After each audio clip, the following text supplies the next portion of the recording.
The roar of motorcycles filled the morning air outside a small-town diner until a little girl in a red dress came running, crying for help.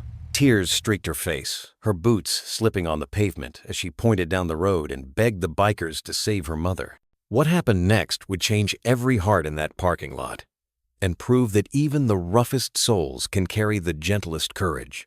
Wherever you're listening from tonight, I hope your heart is safe, your home is warm, and your loved ones are near.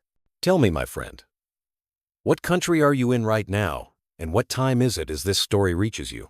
The morning sun crept over the red cliffs of New Mexico, pouring a soft gold over the little town of Silver Creek.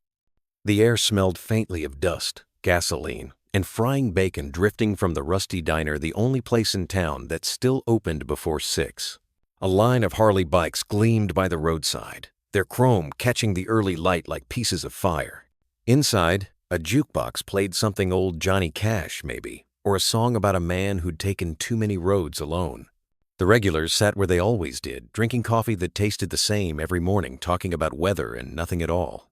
At a corner booth, Ethan Cole stared into his cup as though the answers to life were hidden somewhere in the dark swirl. He was the kind of man people didn't ask many questions about. A little older than most men who still rode, his hair beginning to gray at the temples, his leather jacket faded but spotless. You could tell just by the way he held his coffee steady, deliberate that he wasn't running from anything anymore, just living quietly with whatever he couldn't outrun.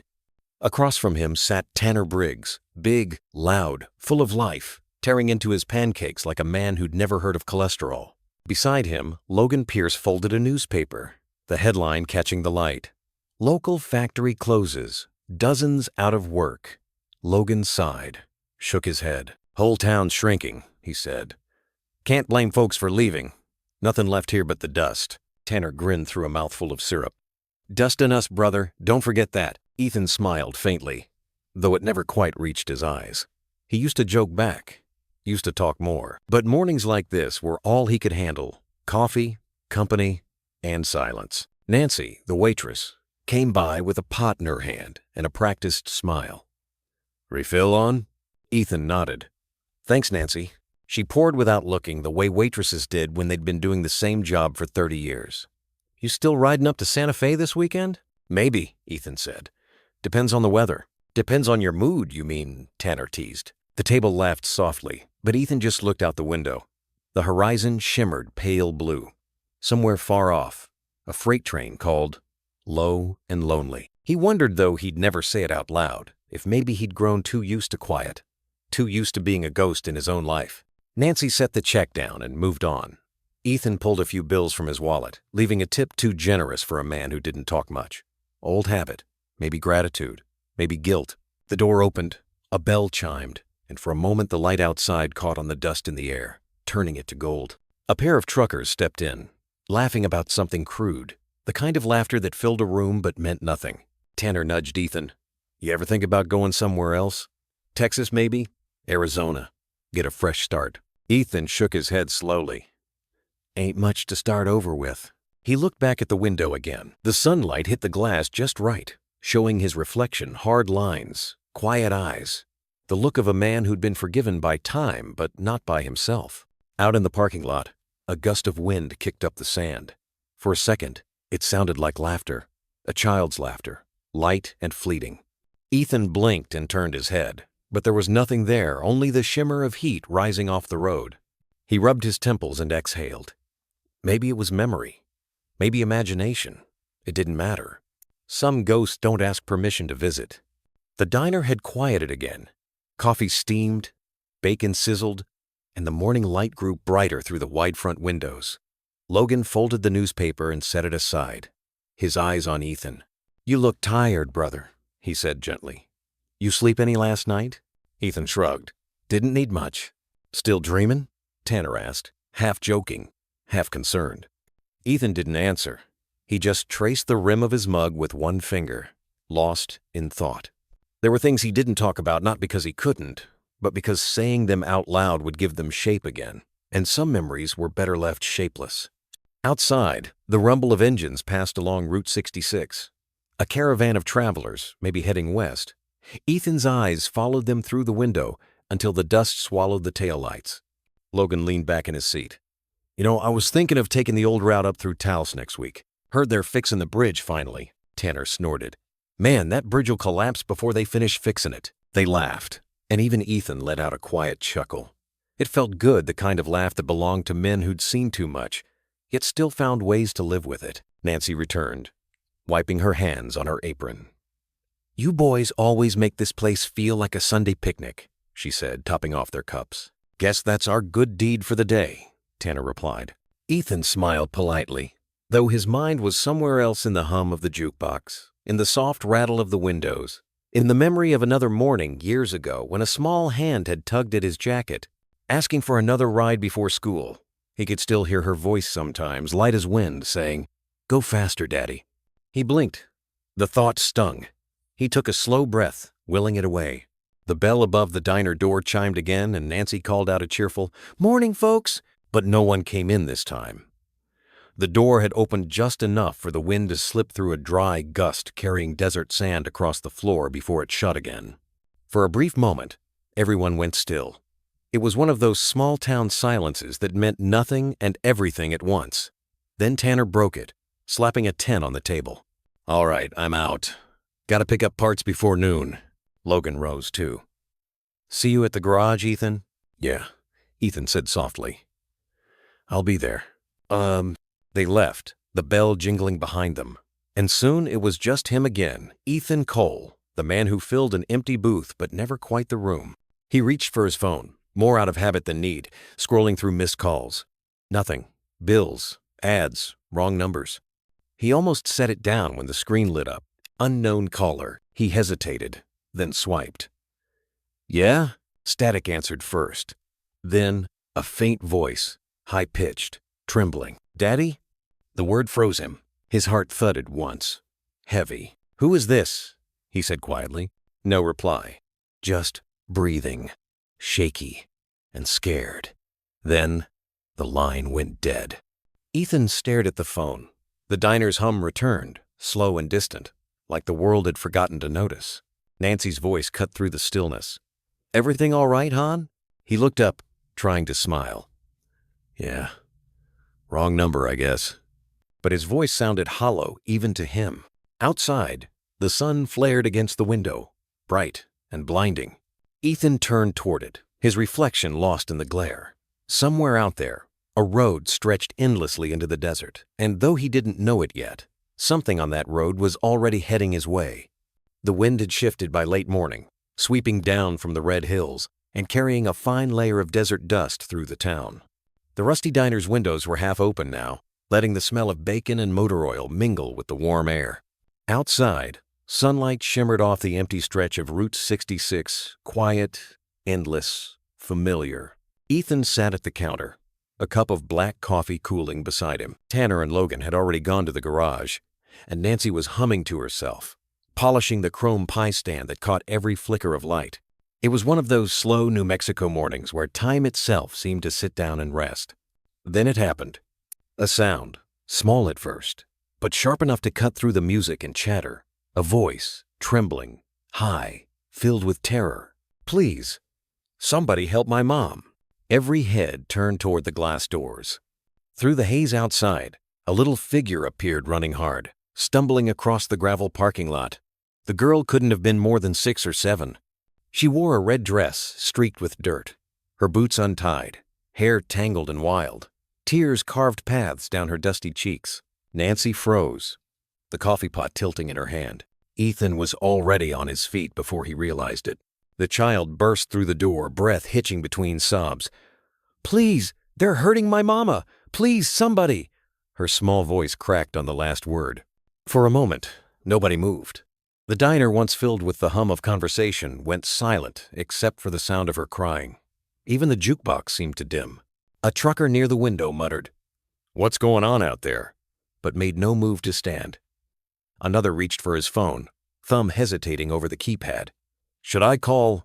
Ethan stepped forward, slow but certain. Hey. His voice was low, steady, meant for her and her alone. "You're okay now. What's your name?" She gulped air between sobs. Lily." "All right, Lily," he said, crouching, so his eyes met hers. "Where's your mama?" The girl pointed down the road toward the bend where the desert swallowed the view. "In the trailers," she gasped. "A man's there. He's hitting her, please." The words hit Ethan like a jolt. For an instant, the diner disappeared, replaced by flashes of memory he'd fought to bury. Sirens, a child's cry, the feeling of running too late. He shut his eyes and steadied himself. Nancy's voice trembled behind him. "Ethan, maybe we should call the sheriff." "Call him," Ethan said, already heading for the door.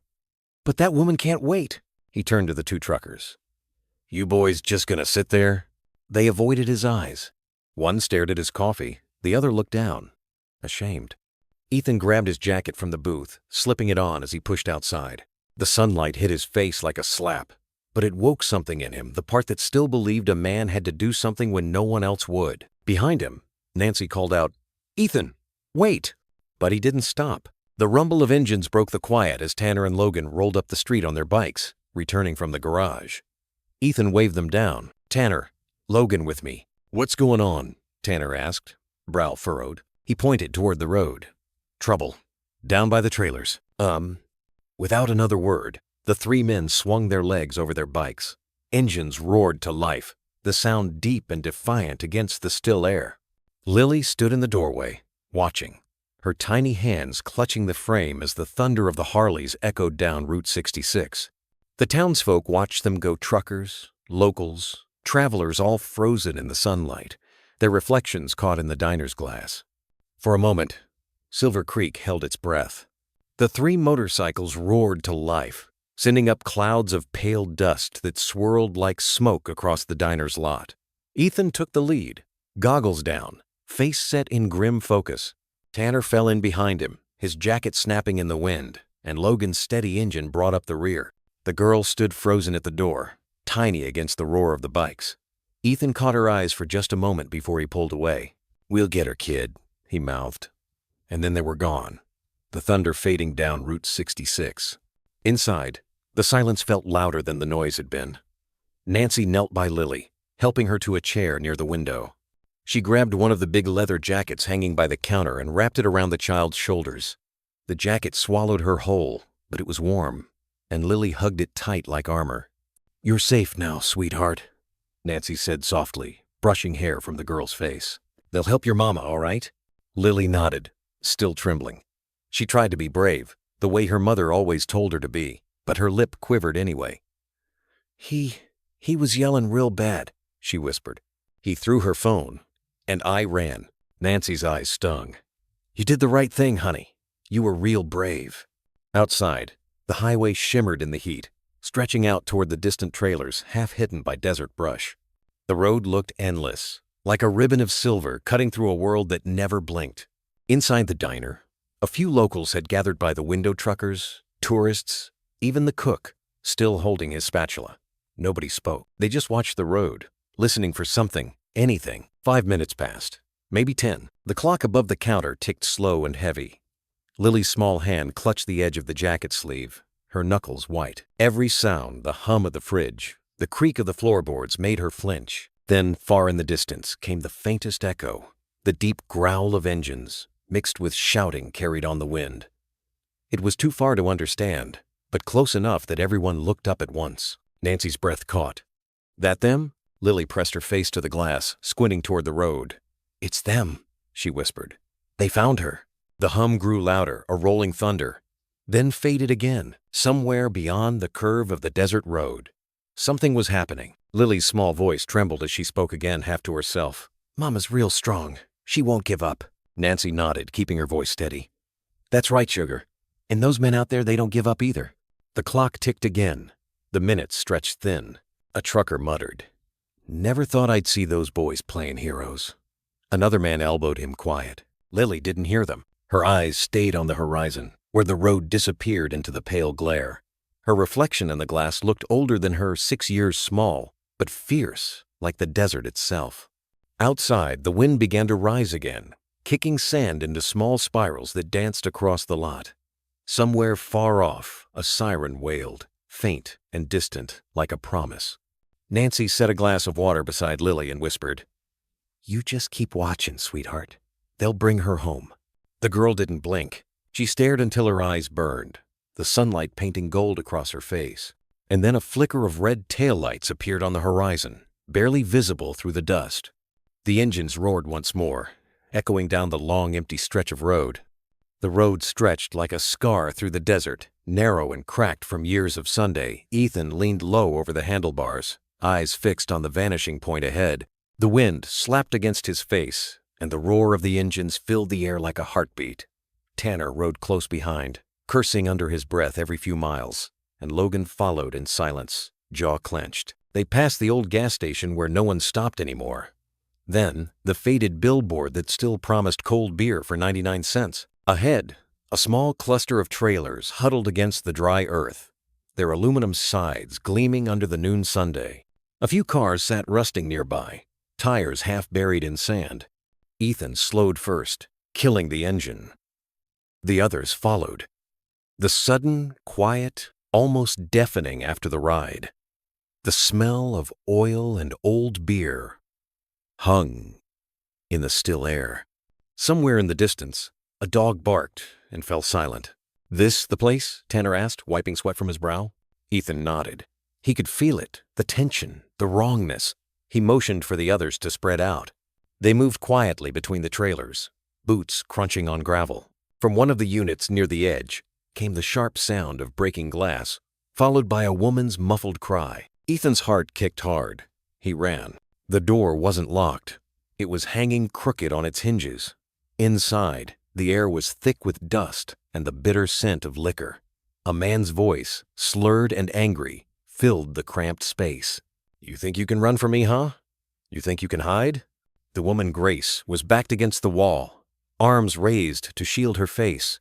Her cheek was swollen, a streak of blood across her temple. The man towering over her gripped an empty bottle by the neck, the veins in his arm bulging. "Don't," Ethan said sharply from the doorway. The man turned, startled. His eyes were bloodshot, his words stumbling. "Who the hell are you?" "Doesn't matter," Ethan said, stepping inside. "You're done here. Get out of my house." The man swung the bottle wide and clumsy. Ethan caught his wrist midair, twisted hard. The glass slipped from his hand and shattered against the floor. Tanner and Logan burst in behind him, pinning the man before he could swing again.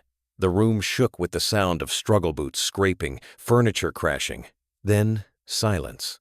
The man was down, breathing hard, cursing under his breath. Ethan released him slowly, keeping his eyes fixed on Grace. "You okay, ma'am?" His voice came out rougher than he meant. Grace nodded weakly, tears spilling down her cheeks. He was waiting when I got back," she whispered. Lily ran. Thank God she ran. Ethan's chest eased slightly. "She's safe. She made it to the diner." Her hands trembled as she lowered them from her face. "She did?" "Yeah," Ethan said softly. "She's with good people." Grace's eyes welled again, not from fear this time, but from something heavier. Relief. Logan kept the man pinned against the floor while Tanner tied his wrists with a frayed belt. The bottle fragments glittered near Ethan's boots. That's when he saw a small silver bracelet lying among the shards. He bent down and picked it up. The letters were faint but clear, etched in a child's handwriting. "To my hero, Daddy." Ethan froze. His breath caught. The sunlight from the cracked window hit the bracelet just right, and for a second, he wasn't in that trailer at all. He was somewhere else entirely. A memory, soft and cruel. A little girl's laughter, a pink helmet too big for her head, her arms around his waist as the bike hummed down a quiet road. "Ethan?" Tanner's voice pulled him back. "You good?" He straightened, tucking the bracelet carefully into his jacket pocket. "Yeah," he said. But his voice shook. Outside, the faint wail of sirens began to echo through the desert, distant but growing. The sound of sirens rolled closer, bouncing off the trailers and scattering the silence. Dust drifted through the broken doorway as the desert wind picked up again, carrying the sharp smell of gasoline and heat. Ethan stood still for a moment, breathing hard, trying to steady the thrum in his chest. The man on the floor, Roy Baxter, grunted, twisting against the belt around his wrists. "You don't know who you're messing with," he slurred, trying to lift his head. Ethan knelt beside him, voice calm but cold. "I know exactly who you are. The kind of man who thinks fear makes him strong. Roy sneered, then spat blood into the dust. "You ain't no cop." "No," Ethan said softly. "Just somebody who's tired of men like you." Tanner tugged him upright, shoving him against the wall. "You're lucky we showed restraint," he muttered. Grace sat down slowly on the edge of the torn sofa, hands trembling as she tried to catch her breath. Ethan turned toward her. "You sure you're all right?" She nodded faintly, though her voice shook. "It's been a long morning." Ethan's gaze softened. "Your daughter's safe.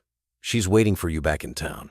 At that, something in Grace's face broke a sob that wasn't fear anymore, but release. She covered her mouth, eyes filling with tears. "Thank you," she whispered. "You don't even know us, and you—" He shook his head. "Doesn't matter. Nobody deserves what you've been through." Outside, the sirens grew louder. A single police cruiser turned the corner, kicking up dust and gravel as it stopped near the gate. The door opened, and Sheriff Davis, a solid man with silver hair and a calm stride, stepped out. He took one look at the scene, the broken glass, the tied man, the pale woman, and nodded once, slow and knowing. "Afternoon, Ethan," he said. "Heard the call over dispatch." Ethan met his eyes. "Didn't mean to overstep, Sheriff. She needed help." "Yeah," Davis said, looking at Grace. "Looks like you got here in time." He motioned to the deputy behind him. "Cuff him. Take him in." The deputy hauled Roy outside, the cuffs clicking loud in the heat. Roy shouted something about rights and lawyers, but nobody listened. Davis turned back. "You boys plan on sticking around to give statements?" Ethan nodded. "Sure. Tanner glanced at Logan. "Guess lunch can wait." Grace rose unsteadily to her feet, brushing at the dirt on her dress. "I don't know how to thank you," she said. Ethan offered a hand to steady her. "You already did," he said softly. "You raised a brave girl." The words made her eyes well up again. "She's all I've got," she whispered. "She's tougher than she looks," Ethan replied. "Takes after her mom." They stepped outside together, the sunlight hitting them full in the face. The desert stretched wide and empty around them. But the wind had changed. It felt lighter somehow, less cruel. The sheriff's men loaded Roy into the cruiser, slammed the door, and drove off in a storm of dust. For a while, no one spoke. Grace stood there with her hands folded over her chest, looking toward the road that led back to town. Ethan followed her gaze. "We'll ride with you," he said. "Make sure you get to her safe." She looked up at him, unsure if she could even speak. Finally, she just nodded. The engines came alive again. One by one, the same roar that had carried them here. Now, steadier, cleaner, purposeful. Grace climbed into the back of Logan's bike, clutching the spare helmet he handed her. Tanner revved his throttle once, grinning faintly. Ethan looked back at the trailer, its door swinging gently in the wind, the shards of glass glinting in the sun, and on the floor inside, one last reflection from the silver bracelet he'd left behind. He reached into his jacket pocket and touched the other one he'd found, the twin, to a memory he couldn't quite let go. They rode off together, the desert light burning gold around them, leaving the noise and chaos behind. Far ahead, down the open road, the first glimpse of Silver Creek shimmered through the heat. Somewhere in that diner, a little girl in a red dress was waiting by the window, eyes wide and hopeful. And for the first time in a long while, Ethan felt like he might have a reason to ride home. By the time they rolled back into Silver Creek, the afternoon sun had shifted low, washing the town in long amber light. The engines quieted one by one outside the rusty diner. The hum faded, leaving only the soft rattle of wind chimes on the porch and the low murmur of voices from inside. Lily was still sitting by the window, wrapped in the oversized jacket, her small face pressed to the glass. When she saw the bikes pull up, her eyes widened, and she jumped to her feet so fast she nearly knocked over her glass of water. "Mama!" she cried, running toward the door. Grace barely had both feet on the ground before the girl threw herself into her arms. The two held each other tightly, tears and dust mingling, the world shrinking to that small embrace. Around them, people stopped talking. Truckers stood, hats in hand. Even Nancy, behind the counter, wiped her eyes on her apron. "You're safe, sweetheart," Grace whispered, holding her daughter's hair against her face. "You did so good. You ran. You got help. You saved me." Lily pulled back just enough to look at her. "I was scared," she admitted. "But that man—" She turned, eyes finding Ethan. He came. Grace followed her gaze. Ethan stood by the diner steps, helmet still under one arm, the other hand in his jacket pocket. The desert wind caught the edge of his shirt, but he didn't move, didn't try to make it about him. He just watched quietly, as if seeing something sacred he didn't want to interrupt. Grace reached out a hand. "Come here," she said softly. "Please." He hesitated, then stepped forward. The little girl smiled, still clutching her mother's sleeve. Grace's voice trembled. "I don't know what would have happened if you hadn't shown up." Ethan shook his head. "Don't thank me," he said. "You've both been through enough. Just take care of each other." But Grace wouldn't let it end there. "No," she said, her eyes bright. "You don't understand. Everyone else just stood there. You didn't." Ethan looked away, uncomfortable under the kindness. "Guess I've seen too much of what happens when people freeze." Sheriff Davis cleared his throat behind them, stepping up from the cruiser parked nearby. "Town could use more folks like you, Cole," he said. "Not every day you see bikers taking the high road." Tanner chuckled from his seat on the curb. "Don't tell my mom that, Sheriff. She still thinks I'm trouble." The line broke the tension. Laughter rippled through the small crowd. Soft, genuine, human. Davis smiled. "Trouble's not always bad," he said. "Sometimes it saves lives." He tipped his hat toward Grace and Lily, then turned back to his car. "I'll file the report. You all take care of yourselves. M." As the siren faded down the road, quiet settled again over Silver Creek. The sun had dipped just enough to turn the sky a deep rose, the kind that made even old gas pumps look beautiful. Grace and Lily sat together on the diner steps, drinking water Nancy brought out in mason jars. Ethan leaned against the railing nearby, eyes fixed on the horizon. "You gonna stick around a while?" Tanner asked, lighting a cigarette he didn't plan to smoke. Ethan shrugged. "Maybe. Town could use a good mechanic who doesn't talk much," Tanner said. Ethan smiled faintly. "Yeah, maybe that's what it needs." Inside, Nancy refilled coffee cups and set a fresh pie in the display case. The bell above the door jingled as another customer stepped in, but nobody really noticed. For the first time in a long while, Silver Creek felt at peace. Lily, still sitting close to her mother, looked up at Ethan again. "You came just in time," she said simply. He crouched down beside her, meeting her gaze. "Not always, kid," he said softly. "But I'll take it this time." The girl grinned, showing a missing tooth. "You're my hero." Ethan smiled back, but something in his eyes said he didn't quite believe it. Evening settled slow over Silver Creek, like a blanket pulled over tired shoulders. The last rays of sun clung to the diner's old neon sign, turning its faded red letters into a soft, forgiving glow. Someone inside switched the jukebox to an old Patsy Cline song, and the sound drifted out through the open door, sweet, lonely, and just right for a town that rarely changed. Grace and Lily were sitting at a corner booth now. The little girl ate fries one by one, her head resting against her mother's arm. Grace looked worn but calmer, the bruises along her cheek already darkening into shadow. Every now and then she'd brush her daughter's hair back or kiss the top of her head, like she was making sure she was still there. Nancy poured them both milkshakes, on the house, insisting she'd not take a cent. "Y'all been through enough," she said with a soft smile. Outside, the bikers gathered near their Harleys, the engines cooling in the desert air.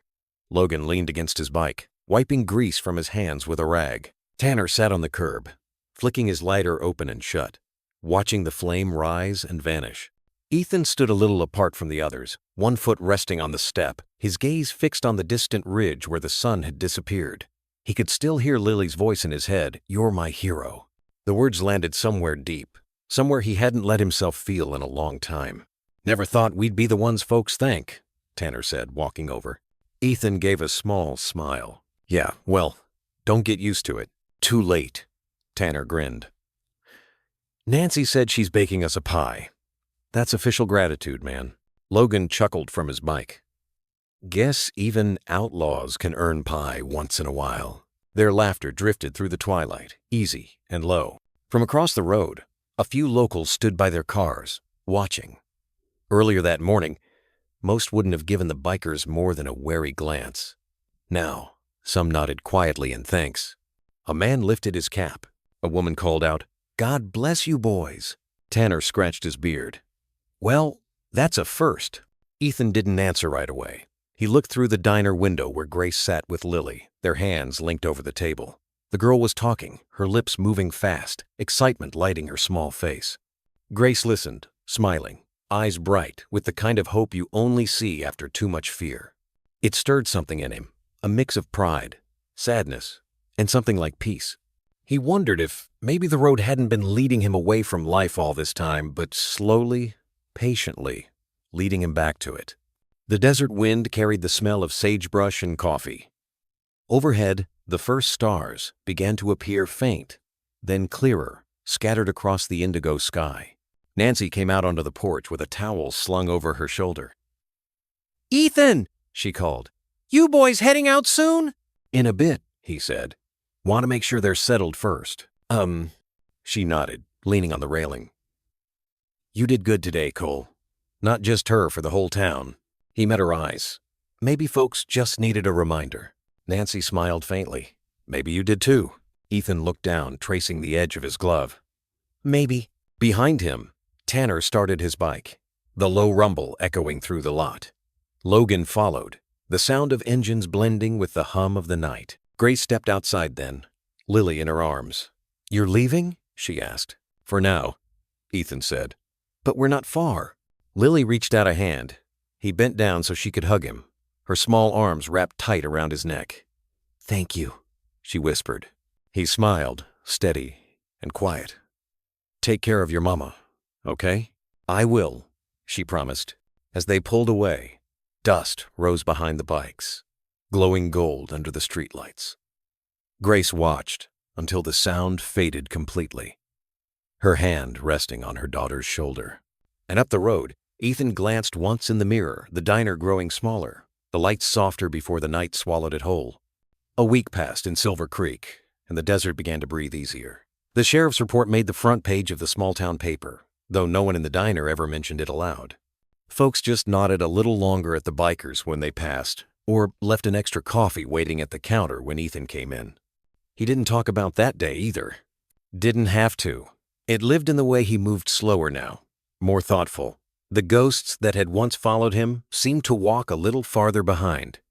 Every morning, before the road got too hot, Ethan would ride out past the trailers and circle back through town. It became routine, the steady hum of the Harley, the dry wind, the comfort of knowing the world was still turning. Sometimes he told himself it was habit, but he knew better. He always slowed when he reached Maple Lane, a short, dusty road with 3 houses, one of which now had a little red tricycle sitting by the porch. Grace's porch. Most mornings, Lily was there barefoot, with a popsicle in one hand, and her dog, Scout, lying in the shade nearby. When she heard the rumble of the engine, she'd wave both arms, shouting, "Mr. Ethan!" like it was the best part of her day.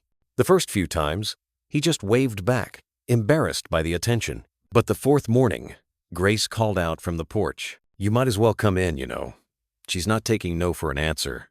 Ethan hesitated, then parked the bike near the gate. The air smelled of laundry soap and orange blossoms from the neighbor's yard. He walked up the steps slowly, feeling like a man trespassing on something peaceful. Grace was hanging clothes on the line, the sun catching in her hair. The bruises had faded, though faint marks still lingered. When she saw him, she smiled the kind of smile that came from exhaustion and gratitude mixed together. "Didn't expect to see you this early," she said. "Just riding," Ethan replied. "Didn't mean to intrude." "You're not," she said simply. "Coffee?" He started to protest, but Lily was already running inside, yelling, "I'll get the cups." Grace laughed. "Guess that settles it." A few minutes later, they sat on the porch steps, mugs in hand. Lily chattered endlessly about the dog, about school, about how she was learning to draw motorcycles, the pink kind, not the loud kind. Ethan listened more than he spoke, smiling despite himself. Grace glanced at him over the rim of her cup. "You ever have kids, Ethan?" The question caught him. He hesitated too long, and that silence said, "Enough." Grace nodded gently, not prying. He looked out toward the horizon.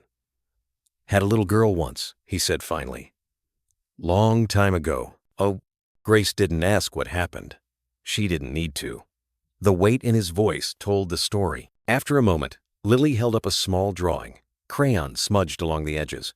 It showed 3 stick figures beside a big motorcycle, the sun smiling down on them. "That's you, me and Mommy," she said proudly. "We look happy." Ethan took the paper carefully, staring at the uneven lines. "We sure do, kid," he said softly. Grace smiled, but her eyes glistened. "She's got a good heart, eh?" "She gets it from her mom," Ethan said, folding the picture gently and tucking it into his jacket pocket, the same pocket that still held the silver bracelet. For a while, no one spoke. The wind moved through the cottonwoods, and the sound of Lily's laughter filled the quiet. Later that week, the porch steps gave a long, tired groan when Grace walked across them with a basket of laundry. "That board's about to give out," she muttered, half to herself. Ethan looked up from where he sat, polishing his bike near the fence. "You got a hammer somewhere?" Grace blinked. "You don't have to." "Won't take long," he said, already standing. An hour later, the smell of sawdust and sunlight filled the yard. Ethan worked steady, sleeves rolled up, every movement careful and sure. Grace sat nearby with a glass of iced tea, pretending not to watch him, though her eyes lingered every time he measured twice and nailed once. Like a man who built not just things, but quiet redemption. Lily knelt beside him, handing over nails one by one like a proud apprentice. "You're really good at this," she said. Ethan smiled faintly. "I had to learn. Old houses break easy." Grace tilted her head. "You build houses?" "Used to," he said. "Before the road took over. She didn't press for details, but her voice softened. "I guess sometimes the road knows what we need, even when we don't." He looked up at her then, sunlight catching the gray in his hair. "Maybe it just gives second chances," he said. They both went quiet after that, the kind of silence that doesn't feel empty, just understood. The air smelled like pine from the nearby hills, and the faint buzz of cicadas filled the gaps between words. By evening, the steps were fixed. Lily tested them with a dramatic stomp. "See? No squeaks." Ethan laughed. "Not yet, but give it a week. You'll wear them out again." Grace smiled. "You didn't have to do this." "I know," he said. "Guess I wanted to." She hesitated, then handed him a glass of sweet tea. "Then I guess I wanted to say thank you." They sat together on the porch, watching Lily draw with chalk on the sidewalk, a sun, a heart, 3 stick figures holding hands. Grace broke the quiet. "You ever think about going back to where you were before?" He took a long sip before answering. "Used to think about it every day," he said. "But it's not a place you go back to. It's a thing you live with." Her voice dropped to a whisper. "Someone you lost," he nodded. "A little girl. She was about Lily's age." Grace looked down, her hand tightening around her glass. "I'm sorry," he shook his head. "Don't be. I ran from the pain so long I forgot what peace sounded like." For a moment, neither spoke. The evening light stretched long across the yard, turning everything gold. Lily ran up with her drawing and held it out proudly. "Look, it's us again!" Ethan took the paper gently, smiling through something that almost hurt. "You're quite the artist, kid." When she ran off again, Grace noticed how carefully he folded the picture and slid it into his jacket pocket, the same pocket he always touched when he thought no one was looking. The sun slipped behind the mesa, and shadows stretched across the porch. The first crickets began their steady song. Grace stood, brushing off her jeans. "You'll stay for dinner?" Ethan hesitated. "I don't want to intrude." "You already built part of my house," she said, smiling. "You've earned a plate." He chuckled quietly, rubbing the back of his neck. "Guess I can't argue with that."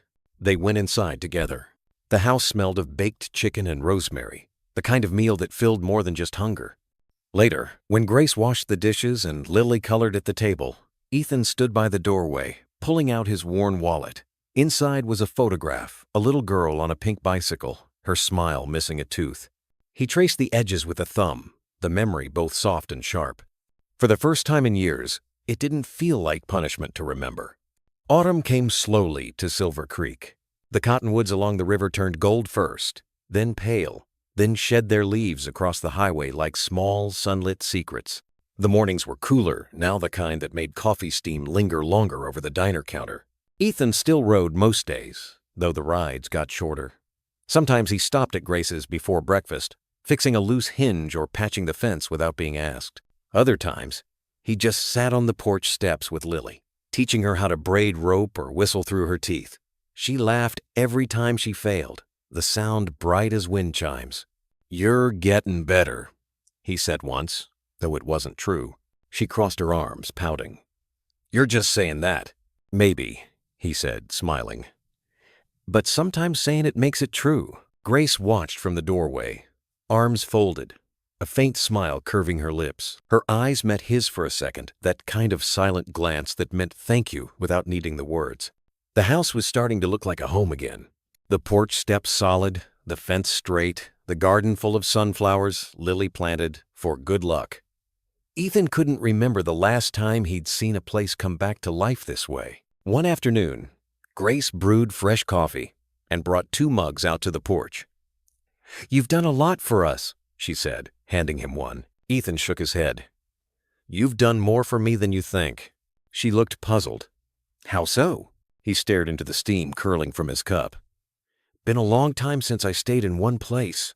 Long time since I sat still without waiting for something bad to happen." Grace's voice softened. "You ever think that maybe you were meant to find us?" He chuckled, but the sound was low, uncertain. "I don't know if I believe in meant tos." "Maybe you don't have to," she said. "Maybe you just have to believe it wasn't an accident." Ethan looked at her then. Really looked at the small lines near her eyes, the quiet strength that came from surviving, and the calm that had slowly replaced fear. For a fleeting second, he let himself imagine what it might be like to belong somewhere again. Inside, Lily was humming while she colored, her voice carrying through the open window. The tune was simple, off-key, but peaceful. Ethan set his cup down. "She's got a good voice," he said. Grace smiled. "She sings when she's happy. I haven't heard her do that in a long time." He nodded, feeling a tightness in his chest he couldn't name.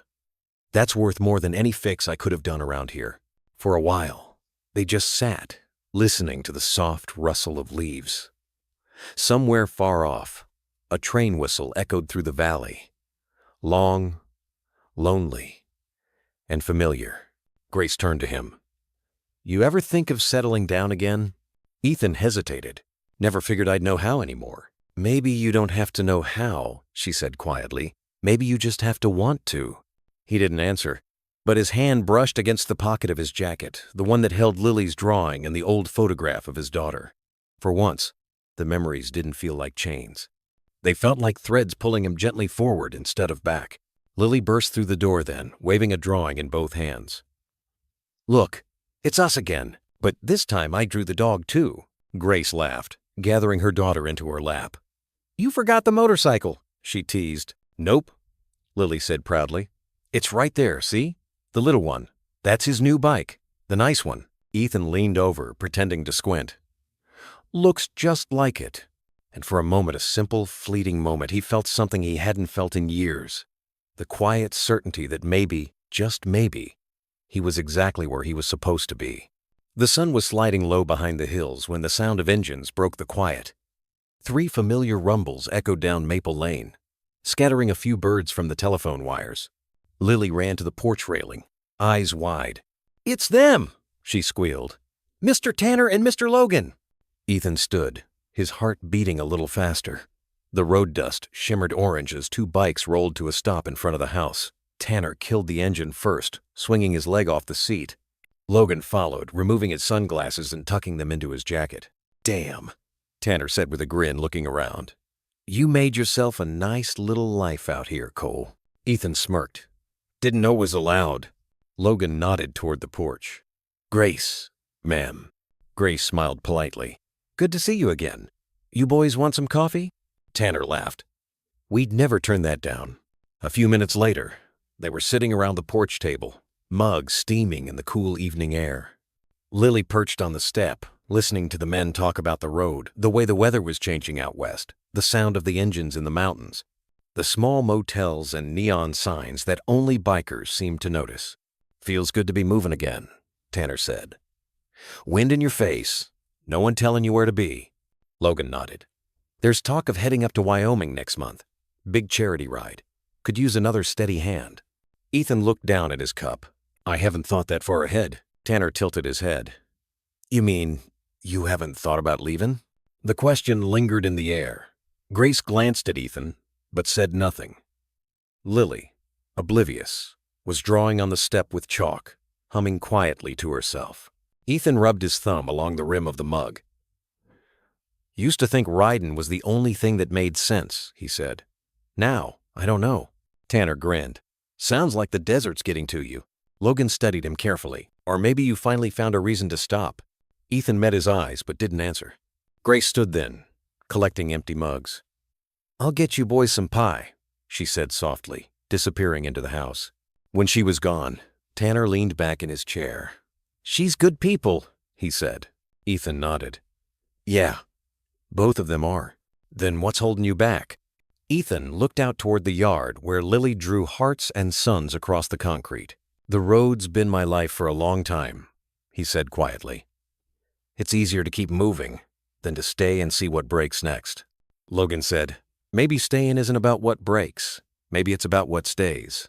The words hung there, soft but heavy. Inside, Grace's voice called, "Lily, wash up. Dinner's ready." The girl jumped up, her chalk rolling across the steps. "Coming, Mama." She paused beside Ethan, smiling. "You're staying for dinner, right?" He hesitated, caught between habit and hope. "Yeah," he said finally. "Yeah, I'll stay." She grinned and ran inside. Tanner rose, stretching. "Well, we won't keep you, brother. We'll head north in a few days. If you change your mind, there's always a seat open." Ethan nodded. "Appreciate it." They clasped hands, brief and firm, the kind of handshake that said what words didn't need to. As the bikes roared back down the road, their red taillights faded into the twilight. The sound lingered for a long moment before dissolving into the desert wind. Ethan stood there a while longer, watching the horizon. The air smelled of dust and wood smoke.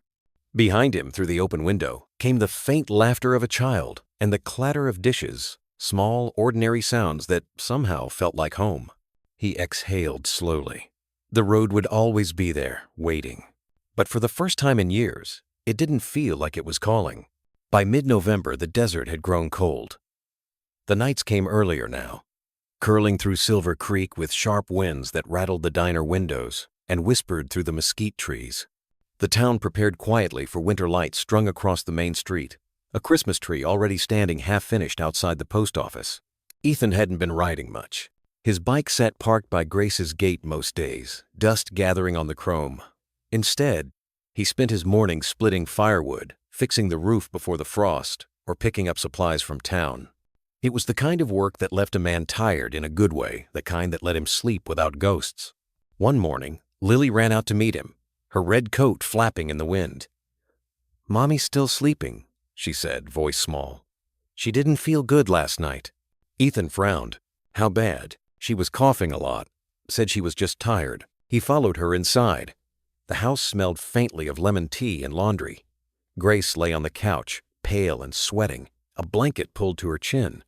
She tried to sit up when she saw him. "I'm fine," she murmured. "It's just a cold." Ethan knelt beside her, resting a hand on the back of the couch. "You don't look fine." She gave a weak smile. "You sound like Lily." Lily stood by the coffee table, clutching her stuffed rabbit, eyes wide with worry. "She won't eat," she whispered. "She says she's not hungry." Ethan looked at Grace again, the dark circles, the shiver she tried to hide. "You need rest," he said gently, "and maybe a doctor." Grace shook her head. "It's just the weather. I'll be all right." He didn't argue, but the doubt in his face said enough. By afternoon, the sky had turned gray. The wind picked up, tossing leaves across the yard. Ethan stayed, making soup in the kitchen while Lily colored quietly at the table. Every now and then, she'd glance toward the living room and whisper, "She's still sleeping." When the soup was ready, Ethan carried a bowl to Grace. "Come on, try a little," he said softly. She stirred, blinking awake. "You didn't have to." "Yeah, I did," he said simply. She smiled faintly, lifting the spoon with trembling fingers. "You always show up when people need you most, don't you?" He looked away. Not always. For a moment, neither spoke. The only sound was the wind outside and the clink of the spoon against the bowl. When she finished, she sank back into the pillow, exhausted. Ethan pulled the blanket higher and adjusted the fire in the stove. "Thank you," she murmured. "For everything." He nodded, but his jaw tightened as he looked at her, the way her breath caught slightly, the way Lily sat silently on the floor, trying not to cry. It was too familiar, that feeling of helplessness, of standing in a room where someone you care about might slip away, and there's nothing you can do. Later that night, when Grace finally fell asleep, Ethan stepped out onto the porch. The desert air was cold enough to sting. He sat on the steps, elbows on his knees, watching the stars through the thin clouds. He'd promised himself he'd never feel this kind of fear again, the fear of losing someone, of caring too much. But here it was, sitting heavy in his chest, undeniable and alive. Lily came out quietly, wrapped in a blanket. She sat beside him, small and silent. "She's gonna be okay, right?" she asked in a whisper. Ethan swallowed hard. "Yeah, kid, she's tough. Tougher than me." Lily leaned her head on his arm. "You won't leave, right?" He looked down at her, those same eyes that reminded him of the daughter he once lost, and he knew his answer before she even asked. "No," he said softly. "I'm right here." The wind swept through the yard, carrying the faint smell of rain. Inside, the fire flickered through the window, casting soft light on Grace's sleeping face. And for the first time in years, Ethan prayed not for forgiveness, but simply for time. The rain came just after midnight, soft at first, then harder drumming against the tin roof in uneven rhythms. Ethan hadn't slept.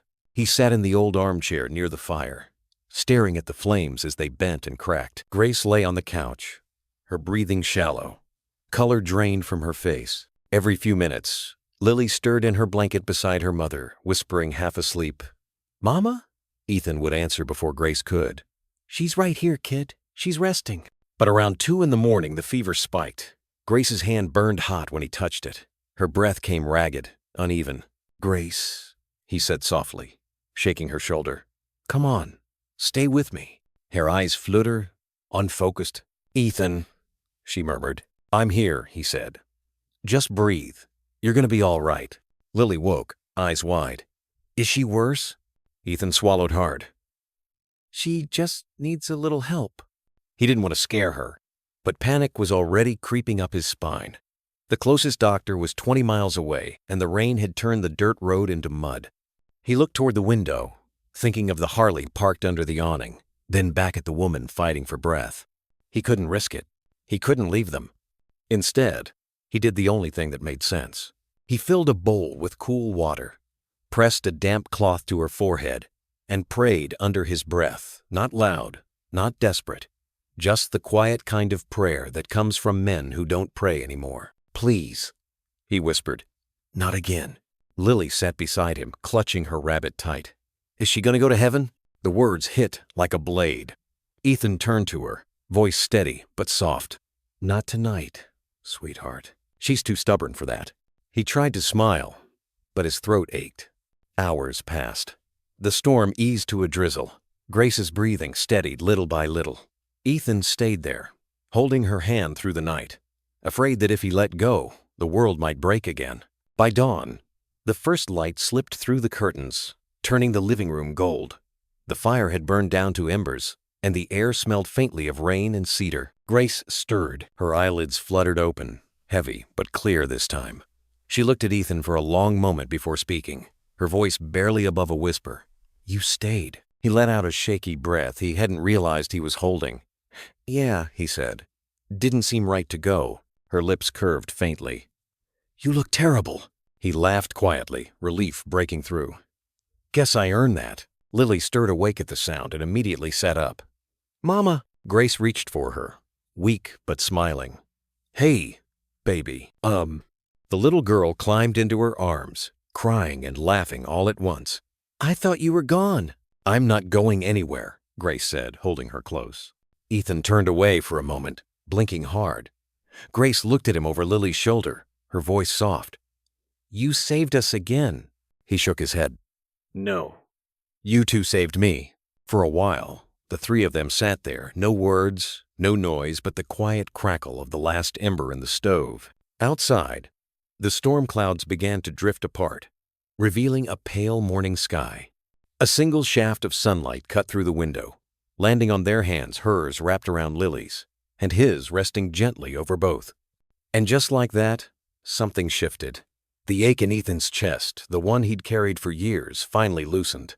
Not gone, but gentler now. Grace smiled through tired eyes. "Stay for breakfast?" He chuckled softly. "Yeah, I think I'll stay a while." Lily grinned. "Good, 'cause you still owe me pancakes." The three of them laughed, the sound light and real, filling the little house with warmth stronger than any fire. Outside, the last drops of rain fell into the red earth, sinking deep, the kind of rain that doesn't wash things away, but helps new things grow. Spring returned to Silver Creek like a promise finally kept. The cottonwoods along the river burst into green again, and the air smelled faintly of rain and wildflowers. The diner reopened its porch for outdoor breakfasts, the laughter of travelers mixing with the steady hum of engines from the highway. Ethan sat at his usual table by the window, a cup of coffee cooling in front of him. The morning light slanted across the room, catching the dust motes in the air like tiny stars. Nancy refilled his cup without asking. She didn't need to anymore. "You've been coming in earlier these days," she said, smiling. "Guess someone's keeping you on schedule." "In," Ethan chuckled. "Yeah, can't be late for pancakes duty." Nancy laughed softly. "That little girl's got you wrapped round her finger." He didn't deny it. Could be worse things. The bell over the diner door chimed, and Lily burst in, a swirl of red curls and Sunday shoes. "Mr. Ethan, you promised!" He grinned. "I did, didn't I?" Grace followed behind her, her hair tied loosely, wearing that easy smile that had started to come more often. The color had returned to her cheeks, the bruises, the fear, all long gone. "Morning, Nancy," she greeted warmly. "Can we sit by the window?" "You know the spot," Nancy said. "Coffee's already brewing." Lily climbed onto the chair across from Ethan, swinging her legs, talking faster than anyone could keep up. "I told Mama you'd come to church this time. You said maybe last week, and now it's this week, so—" Ethan raised his hands in surrender. All right, I'll be there." Grace smiled behind her cup. "You don't have to, you know." He shrugged. "I kinda want to." Something in her expression softened to quiet pride. Maybe gratitude. Maybe both. Outside the window, the street shimmered in the sunlight. Tanner and Logan rode past on their bikes, waving as they went. Ethan waved back, the sound of their engines fading down Route 66. The road was still there, endless, waiting, but for once, he didn't feel the pull. After breakfast, they walked together toward the park behind the diner. Lily ran ahead with her kite, the one shaped like a red heart. The breeze caught it easily, carrying it higher with each laugh. Grace and Ethan strolled behind her, the gravel crunching softly underfoot. "She's happy again," Grace said quietly. Ethan nodded. "She's stronger than most adults I know. Comes from surviving," Grace said. "You'd know about that." He looked at her, the sunlight flickering across her face. "Guess we both would." They stopped by the riverbank, where the water glimmered clear and slow. Lily's laughter echoed across the open air. Grace took a deep breath, letting it out slowly. "I used to think this town was cursed," she said. "Bad memories everywhere. But now," Ethan tilted his head. "Now what? Now I think it's home." He smiled, small, genuine. "Yeah," he said softly. "I think so too."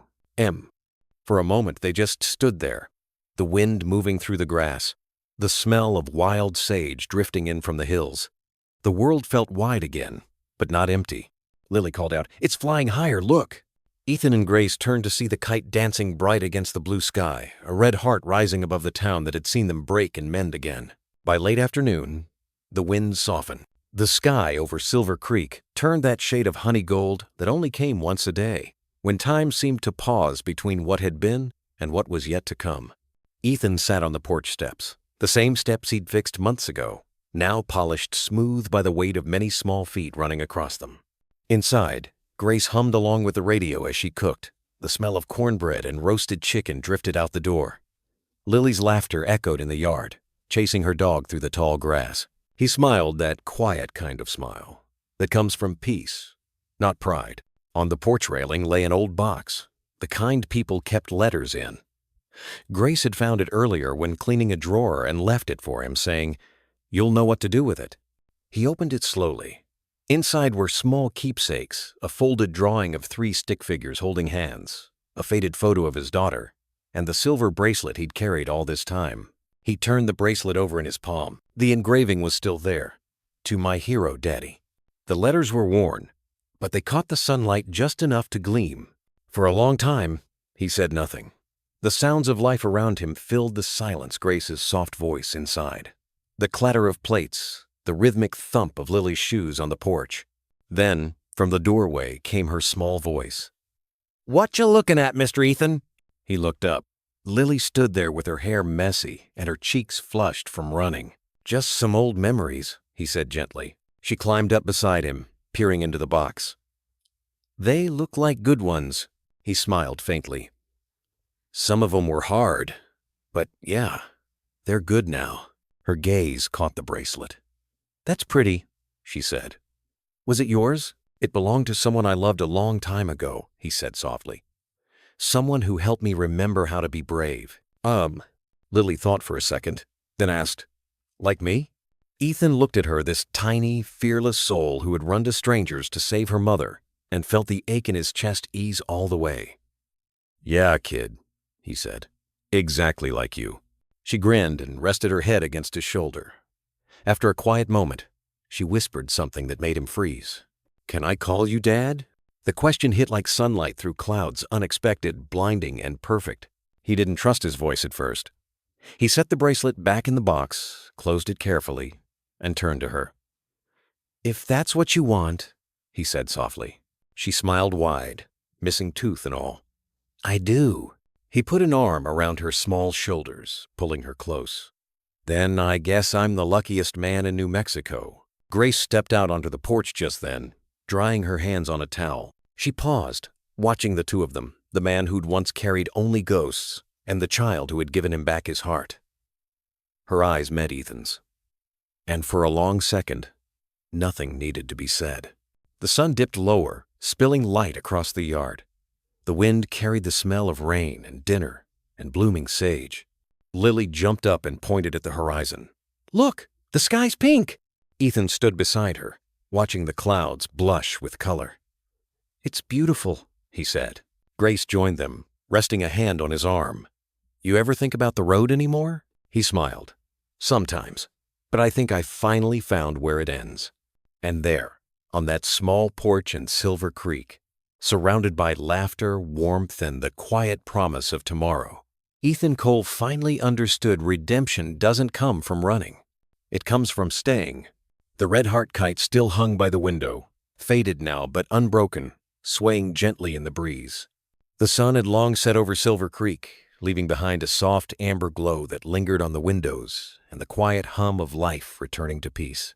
Somewhere inside that little house by the road, laughter drifted through the open door, a woman humming a tune while dinner simmered, a child giggling about nothing at all, and a man who once thought his heart was beyond repair, now smiling at the sound of belonging. That image stays with us, not for the drama or the pain that came before it, but for the gentleness that came after. Because sometimes, the quiet moments that follow the storm are what truly save us. Ethan Cole never set out to be anyone's hero.